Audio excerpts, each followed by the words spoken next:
Ռուսաստանը ակնհայտ է, որ այս գալիք ընտրությունների չի վերաբերում որպես Մոլդովա երկու։ Այսինքն կրկնակի ՉՊ է, մի կողմից արտաքին օգնություն կամ միջամտությունով ինչ ուզում ասի,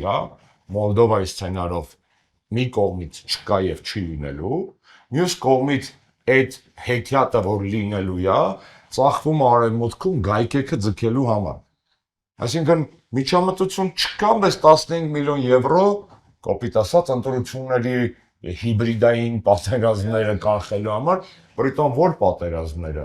որ երկրի ղեկավար կազմի աթոռին նստած մի մարդ, ազգային ժողովի խոսնակի տեսքով, գնում է վերջերս ԶԼՄ ու ասում է եկեք պատերազմ բառը չօգտագործենք, լրագրողն ասում է ձեր արտաքին հետախուզական ծառայության զեկույցում է գրած հիբրիդային պատերազմ ու սպիկեր մարդը ուրիշ կռուտից չի գտնում, քան ասելու, դե մենք էլ ենք սխալվում։